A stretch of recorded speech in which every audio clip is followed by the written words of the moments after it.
ఈరోజు మనము యాదాద్రి డిస్ట్రిక్టు ఆలేరు మండలము కొలనపాక అనేటువంటి గ్రామంలో ఉండేటువంటి గుడ్లకి వెళ్ళబోతున్నాము. పదండి.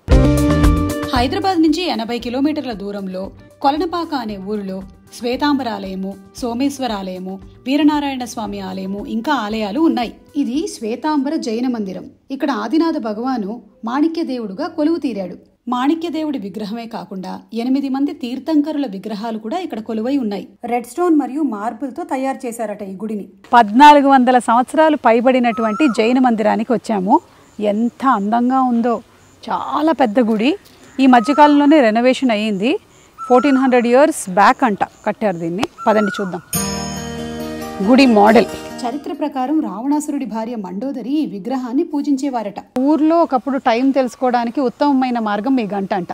అంటే ఎవ్రీ 1 అవర్కి ఒకసారి గంట కొట్టేవాళ్ళు. దాన్ని బట్టి మనకి టైం తెలుస్తూ ఉండేది అనమాట. అలా ఊరు ప్రజలందరికీ టైం తెలుస్తూ ఉండేది. మూల విగ్రహం సింగిల్ పీస్ ఆఫ్ జేడ్లో ఉంటుందంట.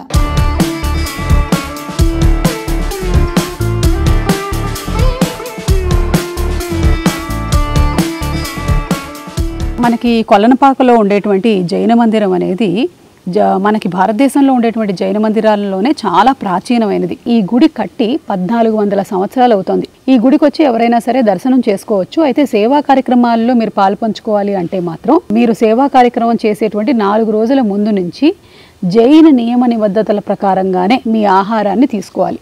అంటే భూమి కింద పండినటువంటి దుంపలేవి 4 రోజుల ముందు నుంచి తీసుకోకూడదు. ఇక నాన్ వెజిటేరియన్ అసలు ముట్టుకోకూడదు. అండ్ మీరు లోపలికి వెళ్ళడానికి కూడా రోజుకి 3 మాత్రమే అలౌ చేస్తున్నారు. ఒక 2 రోజుల ముందే మీరు ఇన్ఫామ్ చేసినట్టయితే లోపలికి వెళ్ళి సేవా కార్యక్రమాల్లో పాల్పంచుకోవచ్చు. ఇంకొక ముఖ్యమైన విషయం ఏంటంటే ఆ సేవా కార్యక్రమాల్లో మీరు పాల్గొనేటువంటి రోజు కొత్త వస్త్రాలని ధరించాలి. ఆ కొత్త వస్త్రాలు ధరించిన తర్వాత దాంట్లో మీరు నీటి చుక్కని కూడా తీసుకోకూడదు. అలా వచ్చినట్టయితే లోపలికి వెళ్ళి మనం సేవా కార్యక్రమాలు చేసుకోవచ్చు. ఈరోజైతే నేను దర్శనం చేసుకున్నాను. మనకి ఆ గుడి గోపురం కనిపిస్తుంది కదా, అది 1400 ఏళ్ల నాటిది. అంటే అది అప్పటి నుంచి ఇప్పటి వరకు అసలు ఏ మార్పు చేయలేదంట. మిగిలిన రెనోవేషన్స్ జరిగాయి కానీ ఈ 1400 సంవత్సరాలలో కూడా కేవలం 5 సార్లు మాత్రమే రెనోవేషన్ జరిగింది. అంటే ఎంత గొప్ప కట్టడం ఒకసారి ఆలోచించండి. ఇది రథాలేమో ప్రతి సంవత్సరం ఒకసారి ఇక రథం ఊరేగింపిస్తాం మనం. అదే రోజు మనకు జెండాలు ఉన్నాయి కదా, చైత్ర పూర్ణం నాడే ఇవన్నీ మొత్తం జెండాలన్నీ ఎక్కిస్తామట. సాయంత్రం 4 గంటలకు మాకు కార్యక్రమం రథం తిప్పుతాం మేము ఇక్కడ. ప్రతి సంవత్సరం ఒక్కసారి ఉత్సవం, పెద్ద ఉత్సవం చేస్తాం. ఉత్సవం జరిగేది ఏప్రిల్లో చైత్ర పూర్ణం అని వస్తుంది.